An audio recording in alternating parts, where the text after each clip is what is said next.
Hey everyone, this is Jim with Broken Dice.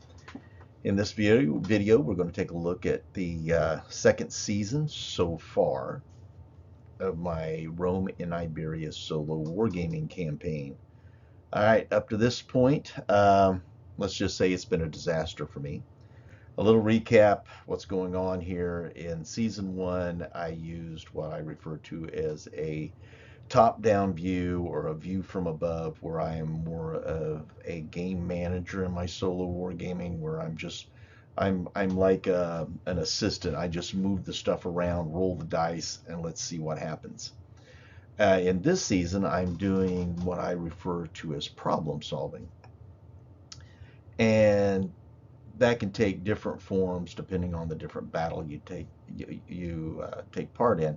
But one of the basics part of it is I give myself like a few extra units or maybe an extra division, and then I set myself up against a Roman legion that may have some certain added benefits that I've given to them, and maybe some changing scenarios for me that I roll on a chart for and see what happens. Like a unit just fails to get the order, regardless of whether I roll a successful order or not, as for example. And then therefore, okay, now how do I overcome this? Do I try to bring in my unit, my what I call my problem solvers, yeah, early on in the game, or do I try to just hold on and then use them as a hammer at a particular point in time in the game? Um, so far, it hasn't worked out for me. Um, Up to this point, the Roman side has won two pitched battles, a siege battle, and during the siege battle, they defeated a sallying force and a relief column. So basically, of the 5 games that I've played in this season, I've lost every one of them. So yes, the problems are winning out right now, and so far my solutions to them aren't working at all. Now, obviously, I still have to stay within I can't get to do whatever I want. I still have to stay within the confines of the rule system that I've chosen.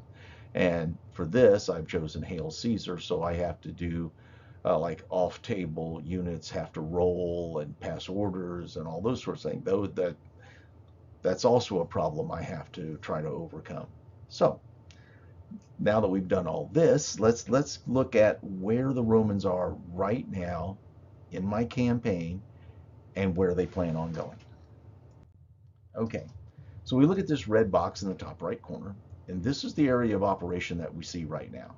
This is where they've won the 2 pitched battles, they've won the siege. Diplomatically, they've been able to isolate and destroy. So yeah, this whole area is now, as far as my campaign go, under Roman occupation and Roman control. They've all been rather subdued, let's say. And it's going to be, I think, tougher for me this time around, because with those changing ideas I have some cards made up that give Roman units certain advantages and certain perks and extra moves and things like that I have. Okay, I didn't see that coming. So yeah, it's quite a challenge. So as you can see here, I like using this map because it gives you it says Spain before Rome, and so it gives you an idea where these cities are, where this campaign is taking place at right now.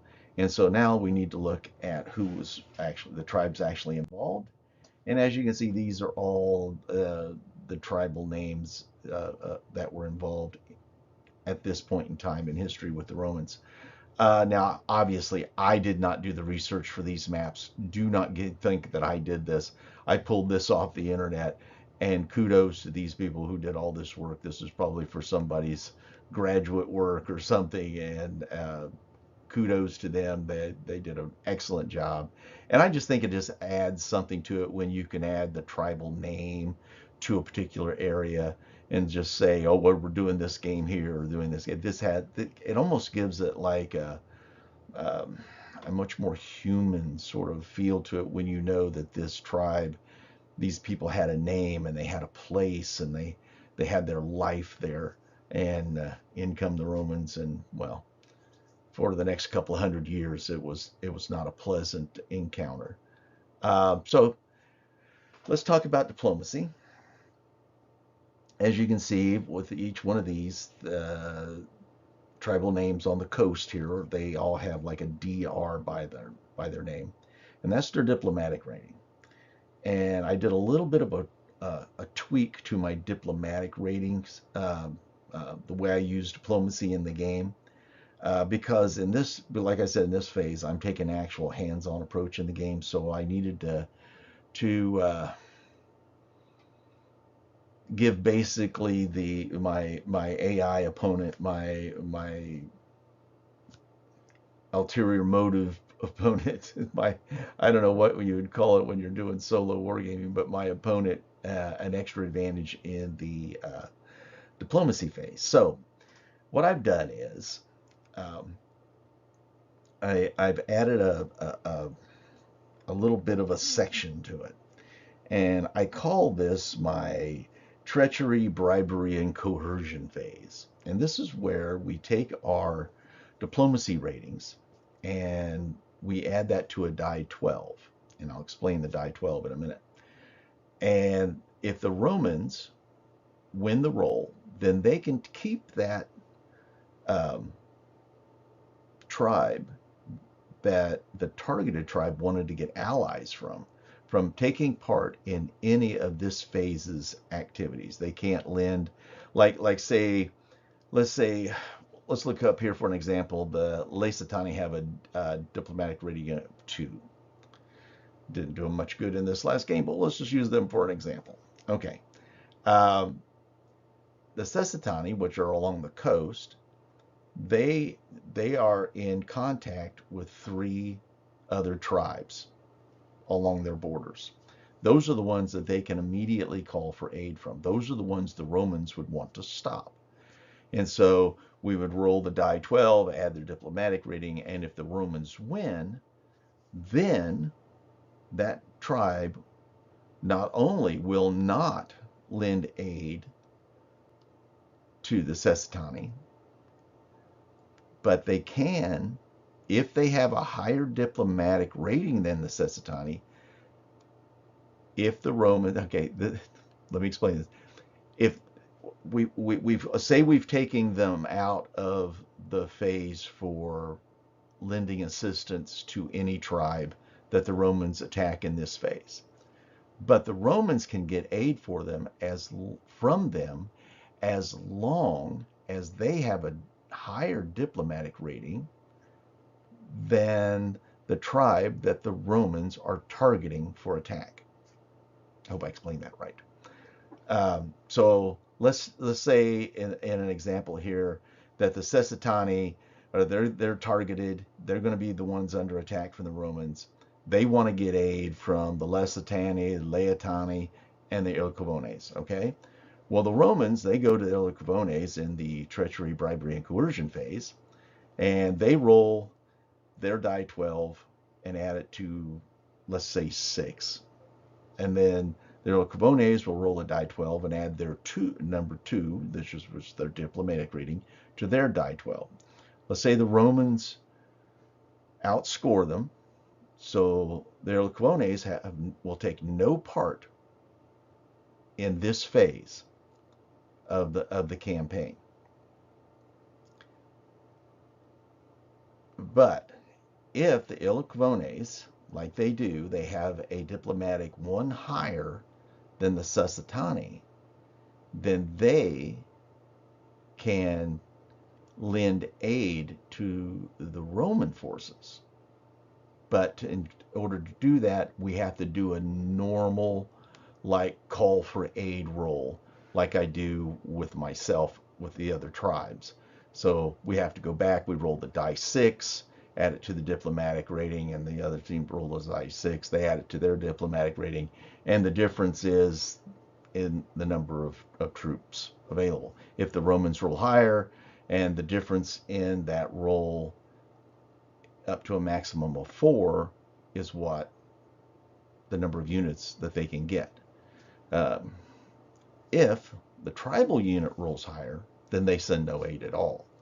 So it's a possibility, but it's not a done deal. So it's one of those things. It just adds a little bit more of a problem for me to solve in the campaign this season and in the game in general. So for that tribe to throw off this sort of coercion and basically being subject to Roman will, the Romans have to lose a battle. So if I want to get aid and I need to win, I need to win a game and keep this from happening for tribe after tribe. If you look up at the Sordones in the top right corner, they're right up by the Pyrenees and just before you go into France, okay? I did this in this phase of the game towards the end just to kind of see if I wanted to do this. And they were ones that not only did the Romans win all the battles anyway, they got them to take no part in it. And also the Indigetes, they didn't take any part in this. So yeah, that didn't turn out well for me either. But that it's kind of fun. It's just another layer that you can add into your campaign to give yourself a little bit more of a problem solving exercise. All right, we've already talked about this. This is the added new feature in the diplomacy phase. What's next for the Romans? Well, they're heading south. And as you can tell here, where the Erlequones, that's kind of where that DR2 is. That's kind of where the Valencia, where the Romans began their northern push at the beginning of season 2. Now they're shifting and they're going south. And the goal is to take this entire coastline. This is where most of the wealth, this is where most of your trading tribes are. The Tudatani are very not civilized. What are they?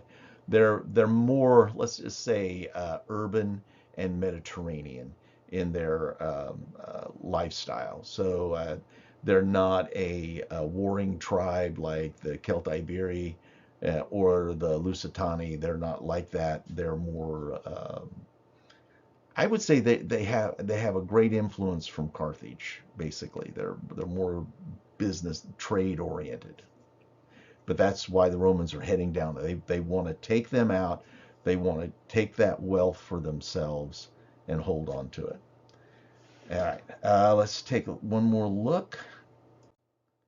Okay, now this is the historical map again, and this kind of shows you historically where this part of the campaign is going to be taking place. You can see all the rivers that come together in this general vicinity. It's very rough terrain, and then the further inland you go, the rougher it gets, the narrower the valleys get. So for me, it's going to be more about placement and terrain and trying to use things to my advantage to overcome all the problems that this game has been giving me so far. All right. Well, that's kind of a recap what I've been doing, where we're going to go. I'm getting ready for the next battle. It'll be on the table here next week. Along with some painting videos and stuff like that I'm working on some terrain pieces for Dark Age. I'm working on some more ancient stuff. Yeah, I got a lot of things going on my table right now. My table is not that big. So hope you like this kind of thing. I just thought I'd give those people that have been watching this sort of thing like a little bit of recap where we're at, where we're going. And sometimes it's easier to look on a map and kind of see where you're at and why you're doing what you're doing when you're doing a campaign. And besides that, I just like maps. All right, that's enough of this. If you like this kind of thing, give it a thumbs up, leave a comment down below, like and share, all that kind of thing. But this is more for my solo peeps out there who's ever sitting around and doesn't have anybody around to game with. This is just an option for you. So that brings us to the end of this video. I hope you like it. Everybody stay safe, stay well, and I'll see you next time.